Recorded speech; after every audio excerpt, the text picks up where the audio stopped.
Village. বিশ্বাস করা না করা একান্তই আপনার ব্যাপার।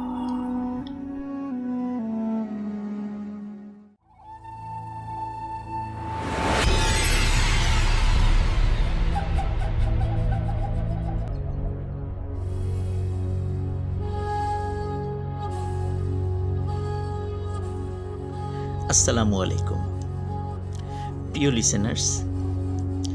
এই মুহূর্তে আমি যেই ঘটনাটি শেয়ার করতে যাচ্ছি, ঘটনাটি যার সাথে ঘটেছে তিনি আমাদের পুরান ঢাকার ওয়ারিতে বসবাসকারী রোমানা আপুর সাথে।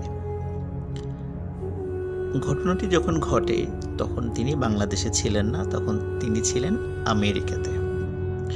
তো আমেরিকাতে ঘটে যাওয়া এই ঘটনাটি আমি এখন আপনাদের সাথে শেয়ার করতে যাচ্ছি। উনি আমাকে যেভাবে বলেছেন আমি ঠিক সেভাবেই বলার চেষ্টা করছি। আমেরিকাতে উনি টানা 1 যুগ বসবাস করেছিলেন, পরবর্তীতে বাংলাদেশে এসেছিলেন, আবার গিয়েছেন। 1999 সালে আমেরিকার আটলান্টা অঙ্গরাজ্যের ডুলুথ সিটির গুইনেট কাউন্টিতে উনি একটি বাড়ি কেনেন। উনি এবং ওনার হাজব্যান্ড বাড়িটার লোকেশন, সৌন্দর্য দেখে অনেক পছন্দ করেন। বাড়িটার সম্পর্কে একটু বর্ণনা না দিলেই নয়। বাড়িটি ছিল একটি টিলার উপরে, চারিদিকে অসংখ্য সুন্দর সুন্দর গাছ ছিল। আরও মজার বিষয় হলো, পাহাড়ি বেশ কিছু হরিণ জাতীয় প্রাণী প্রায়ই বাড়ির সামনে দিয়ে হাঁটাহাঁটি করত, যার কারণে এই বাড়িটি ছিল অসাধারণ রকমের সুন্দর। ওনারা যখন বাড়িটি কেনার সময় জানতে পারেন বাড়িটিতে একজন একটা চাইনিজ ফ্যামিলি বসবাস করত। তারা বাড়িটি ছেড়ে দিয়ে চলে যান। তারা কেন চলে যান সে সম্পর্কে যখন তথ্য নেন, জানতে পারে তাদের বদলিজনিত কারণে তারা এই এলাকা ছেড়ে চলে যাচ্ছেন। তাই এই বিষয় নিয়ে আসলে তাদের কোনো কৌতূহল আর সৃষ্টি হয়নি। বাড়িতে রোমানা আপুর পরিবার যখন প্রবেশ করে তখন প্রথমেই তাদের কাছে একটু ব্যতিক্রম লাগে। সেটা হচ্ছে, বাড়িতে ঢোকার পরপরই সেই বাড়ির ভেতরকার ইন্টেরিয়র যে কালার এবং অদ্ভুত রকমের এক ধরনের স্মেল পায়, যেটা তারা এই স্মেলটা এবং কালারগুলোর সাথে তারা অতটা পরিচিত ছিল না। যার কারণে স্বাভাবিকভাবেই উনি ওনার হাজব্যান্ডের সাথে পরামর্শ করে ইন্টেরিয়র যে কালার এটা চেঞ্জ করে ফেলেন, যার ফলে আগে এক ধরনের একটা স্মেল বা একটা গন্ধ আসতো সেটাও পরিবর্তিত হয়ে যায়, একদম স্বাভাবিক হয়ে যায়। 1999 সালে ওনারা এই বাড়িটি কেনেন। বাড়িটি কেনার পর একটানা প্রায় 4 বছর কোনো সমস্যা হয়নি, একদম স্বাভাবিক এবং অসাধারণ রকমের সুন্দর বাসা ছিল। উনি, ওনার হাজব্যান্ড এবং ওনার সন্তানরা খুব ভালোভাবেই সেখানে বসবাস করছিলেন। ওনার দ্বিতীয় সন্তান নাম ফারেজ মোহাম্মদ। তার বয়স যখন 1 বছর হয় তখন থেকেই কিছু অদ্ভুত ঘটনা তাদের চোখের সামনে ভেসে ওঠে এবং তারা উপলব্ধি করতে থাকেন। লিসেনার্স, এখন সেই ঘটনাগুলি আমি আপনাদের সামনে উপস্থাপন করতে যাচ্ছি।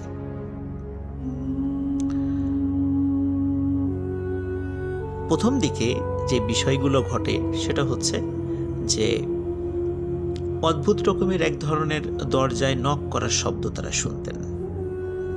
তো এমনই একটি বিষয় রোমানা আপু ফলো করেন, সেটা আমি আপনাদেরকে এখন শোনাতে যাচ্ছি। সেটা হচ্ছে যে রোমানা আপু যেই রুমটাতে থাকতেন তার হাজব্যান্ডের সাথে, এটি ছিল দোতলাতে, এবং দোতলাতে রুমটা এমন যে নিচতলাতে মেইন এন্ট্রান্সে যদি কেউ আসে এবং দরজায় নক করে বা কলিং বেল টেপে তাকে দেখা যায়।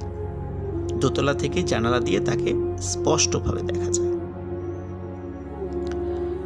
একদিন রাতে হঠাৎ করে দরজায় নক করার শব্দ হচ্ছে। রোমানা আপু চিন্তা করলেন যে এত রাত্রে কে নক করে। উনি জানালা দিয়ে উকি দিয়ে দেখেন দরজায় কেউ নেই। উনি অবাক হন, কি ব্যাপার, আমি স্পষ্ট দরজায় নক করার শব্দ শুনছি, এবং শুধু উনি একা শুনছেন না, ওনার হাজবেন্ডও সেটা শুনছেন। তাহলে দরজায় কে নক করছে? কারণ যেই দরজা থেকে নক করার শব্দ আসছে সেটা কিন্তু ওই এন্ট্রান্সের বা প্রবেশের যেই দরজা সেটাই ছিল।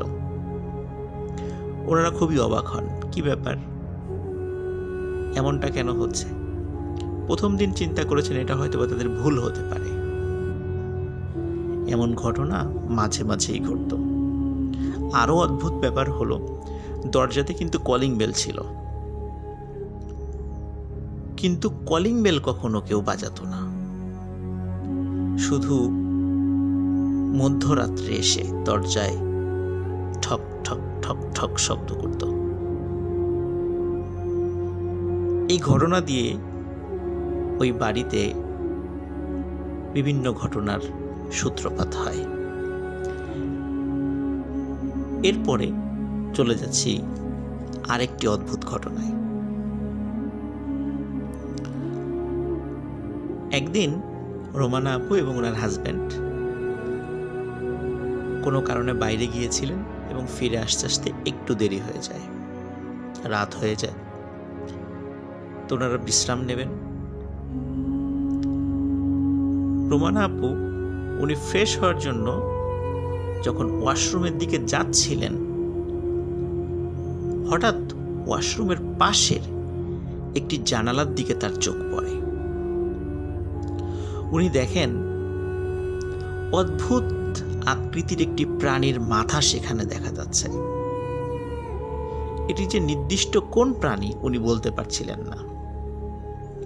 এটি বেড়াল এবং বাঘ, এই দুটো প্রাণীর চেহারার সাথে মিল রয়েছে এমন একটি প্রাণী।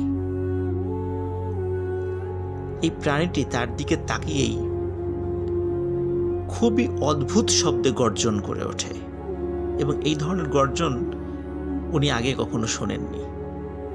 কোনো বেড়াল বা বাঘের এই ধরনের ডাক হয় না। তো উনি চিন্তা করেছিলেন যে এই ঘটনা কি এই শব্দটা কি আমার একার সাথেই ঘটলো। এই ভয়ঙ্কর শব্দ হওয়ার সাথে সাথে ওনার হাজবেন্ডও দৌড়ে সেখানে চলে আসেন, যে কি ব্যাপার, এরকম শব্দ করলো কে। তখন হঠাৎ করে আর একটা শব্দ ওনারা শুনতে পান, সেটা হচ্ছে কে যেন ওনাদের বাড়ির কার্নিশ বেয়ে ধূপধাপ শব্দ করে নেমে যাচ্ছে। ওনার হাজব্যান্ড টর্চ নিয়ে বাইরে বের হন এবং অদ্ভুত একটি কালো ছায়া দেখতে পান, যেটি অন্ধকারের মধ্যে মিলিয়ে যায়। আবছা আলোতে উনি দেখতে পেয়েছিলেন সেটা। এই ঘটনার পরে ওনারা ধরে নিয়েছিলেন এটা হয়তো বা কোনো প্রাণী হবে, যার কারণে তারা এই ঘটনাটিকে সেভাবে গুরুত্ব দেননি। এবার আসি আরেকটি অদ্ভুত ঘটনায়।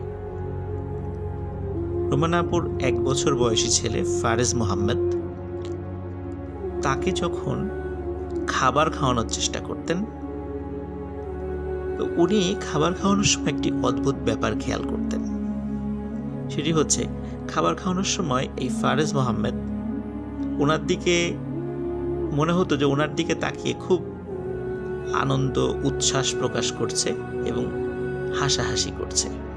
কিন্তু রোমানা আপু খুব ভালো করে খেয়াল করে দেখতেন, ফারেজ মোহাম্মদ খাওয়ার সময় তার মায়ের দিকে মানে রোমানা আপুর দিকে আসলে তাকায় না। সে তাকায় রোমানা আপুর পাশে পেছন দিকে। রোমানা আপু লক্ষ্য করেন যে ফারেজ মোহাম্মদ তার পেছনে থাকা কোনো একটি ছায়াকে বা ছায়া মূর্তিকে দেখে সে হাসে, তার সাথে খেলা করে। মনে হচ্ছে যে দূরে তাকে দেখে সে খুব আনন্দ প্রকাশ করছে, খিলখিলিয়ে হাসছে। উনি এটা খুবই অবাক হন যে কি ব্যাপার, আমার দিকে তাকিয়ে হাসছে না, অথচ আমার পেছন দিকে তাকিয়ে হাসছে। উনি কি এটা ঠিক দেখছেন না ভুল দেখছেন? উনি একাধিকবার এই বিষয়টা এক্সপেরিমেন্ট করেছেন, কিন্তু বারবারই মনে হয়েছে যে ওনার ছেলে ফারেজ মোহাম্মদ সে তার পিছন দিকে থাকা কোনো একটি অবয়ব দেখে সে অত্যন্ত খুশি হয় এবং হাসাহাসি করে। একদিন ওনার মেয়ে, মানে রোমান আপুর মেয়ে, তিনি এসে রোমান আপুকে বলছেন যে মা, তুমি যখন নামাজ পড়ো, নামাজের সময় আমি তোমার পেছনে একজন দাদুকে দাঁড়িয়ে থাকতে দেখি, বড় আলখেল্লা পরা একজন দাদু। রোমানা আপু বিষয়টা একটু সিরিয়াসলি নেন যে আসলে এখানে কি হচ্ছে, বিষয়টি বোঝার চেষ্টা করেন। উনি এতটুকু বুঝতে পারেন এখানে প্যারানর্মাল কিছু বিষয় তো অবশ্যই হচ্ছে, কিন্তু আসলে একদিকে যেমন ভয়াবহ কিছু বিষয়, আর একদিকে আশা জাগা নিয়ে কিছু বিষয়। ওনার সবসময় মনে হতো যে কোনো একটি বিষয় ওনাকে ক্ষতি করার চেষ্টা করছে, কিন্তু আর একটি জিনিস সেই ক্ষতি থেকে তাদেরকে বাঁচানোর চেষ্টা করছে।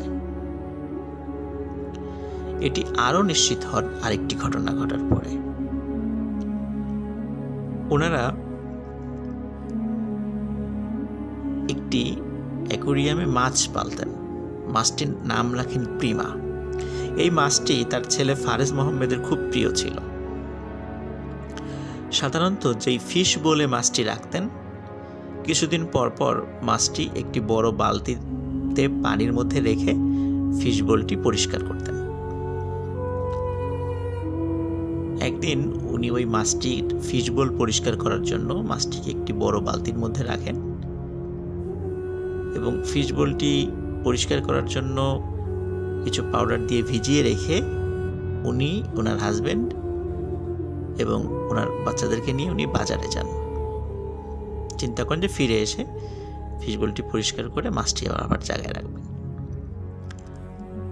বাজার থেকে ফিরে ওনার ঘরে যে এন্ট্রান্স, মানে প্রবেশ দরজা, সেই দরজা দিয়ে ঢুকে প্রথমেই পড়ে হচ্ছে ফর্মাল ডাইনিং। এই ফর্মাল ডাইনিংয়ের পরেই রয়েছে কিচেন, আর এই কিচেনেই উনি এই মাছটি রেখে গিয়েছিলেন। উনি এসে দেখেন কিচেনের ওই বালতির মধ্যে মাছটি নেই। উনি খুব অবাক হন, কী ব্যাপার, এখানে তো কোনো বিড়াল আসার কথা না, কোনো প্রাণী এসে মাছটি খেয়ে যাওয়ার কথা নয়, তাহলে মাছটি কোথায় গেল? মাছটি খোঁজা শুরু করেন, কারণ মাছটি ওনার ছেলে ফারেজ মোহাম্মদের খুবই প্রিয়। উনি মাছটি খুঁজতে খুঁজতে এমন একটি জায়গায় ওই মাছটিকে আবিষ্কার করেন, আসলে কোনোভাবেই মাছটি সেখানে আসার কথা ছিল না। মাছটি ছিল কিচেন থেকেও বেশ দূরে ব্রেকফাস্ট এরিয়াতে, এবং মাছটি লাফিয়েও এত দূর আসার কথা নয়, এবং মাছটি ছিল মৃত অবস্থায়, কারণ বালতি থেকে সে বের হয়ে এসেছে। কিন্তু এর আগেও অনেকবার একই বালতিতে একই পরিমাণ পানি দিয়ে মাছটিকে রেখে যাওয়া হলেও কখনোই মাছটি ওখান থেকে লাফ দিয়ে বের হয়নি। মাছটির মৃত্যুতে বাড়ির সবাই খুব কষ্ট পান এবং সবার মনে প্রশ্ন হতে থাকে, কে মারল এই মাছটি? উনি চিন্তা করেন যে যাই হোক, হয়তোবা কোনো একটা ঘটনা ঘটেছে, হয়তোবা কোনো কারণে লাফ দিয়ে বের হতেও পারে। এই চিন্তা করতে করতে উনি ওনার ঘরের সিঁড়ি দিয়ে দোতলাতে ওনার বেডরুমে দিকে যাওয়া শুরু করেন, এবং যেহেতু বাজার থেকে এসেছেন উনি চিন্তা করেন আমি একটু ফ্রেশ হই। উনি যখনই সিঁড়ি দিয়ে দোতলার বেডরুমের দিকে গিয়েছেন, হঠাৎ উনি দেখেন ওনার দরজার ঠিক সামনে লম্বা কালো একটি ঘন ছায়া দাঁড়িয়ে আছে, যে ছায়াটি ছিল একটি মানুষের আকৃতির। উনি যখনই ওই দরজার সামনে ছায়া মূর্তিটিকে দেখেছেন, জাস্ট কয়েক সেকেন্ডের জন্য মনে হলো ওই ছায়ামূর্তিটি গভীর দৃষ্টি দিয়ে তার দিকে তাকিয়ে আছে, এবং কয়েক সেকেন্ডের মধ্যে ছায়ামূর্তিটি লাফ দিয়ে জানালা থেকে বের হয়ে যায়। উনি সাথে সাথে নিচে চলে আসেন। নিচে এসে পরিবারের সকলকে এই ঘটনাটি খুলে বলেন যে ছায়ামূর্তিটি সে দেখেছে। তখন তারা নিশ্চিত হন এই বাড়িতে আসলে ওনারা একা নন, এই বাড়িতে আরো দুজন আছে, যার একজনের আকৃতি ঘন কালো মেঘের মতো একটি কালো ছায়া, আর একজনের আকৃতি শুভ্রতারে পরিপূর্ণ একটি প্রতিমূর্তি। হয়তোবা ওই বাড়িতে ওনারা যতদিন ছিলেন ওই কালো ছায়ামূর্তির বিপরীতে ওই শুভ্র প্রতিমূর্তিটা লড়াই করে তাদেরকে হেফাজত করেছে। ওনারা ওই বাড়িতে তারপরেও আরো বেশ কিছুদিন ছিলেন। পরবর্তীতে ওই বাড়িটি বিক্রি করে দিয়ে ওনারা আর একটা অ্যাপার্টমেন্টে ওঠেন, কারণ প্রতিনিয়তই এই ধরনের ভয়াবহ ঘটনা যেহেতু ওনাদের সাথে ঘটতে থাকে, এই কারণে ওনারা আসলে ওই বাড়িতে থাকাটা ওয়াইজ ডিসিশন মনে করেননি। লিসেনার, আপনারা একবার ভাবুন যে আপনার বাড়িতে দরজায় নক করছে, অথচ আপনি জানালা দিয়ে দেখছেন দরজায় কেউ নেই। চাইলে কলিং বেল বাজাতে পারতো, কিন্তু কলিং বেল বাজাচ্ছে না, দরজাতে নক করছে ঠক ঠক ঠক ঠক, কিন্তু আপনি দেখতে পাচ্ছেন ভেতর থেকেই যে দরজায় কেউ নেই। এমনই বিভিন্ন ঘটনার সাক্ষী রোমানা। আমেরিকার আটলান্টার ডুলুথ সিটির গুইনেট কাউন্টিতে থাকা ওনার বাড়ির এই ঘটনাটি ভূত.com-এর লিসেনারদের জন্য উনি আমাদের সাথে শেয়ার করেছেন। অসংখ্য ধন্যবাদ রোমানা আপুকে, অসংখ্য ধন্যবাদ লিসেনারদেরকে যারা ধৈর্য ধরে এই ঘটনাটি শুনেছেন। আশা করি সবার ভালো লেগেছে। ভালো থাকবেন, সুস্থ থাকবেন। আসসালামু আলাইকুম।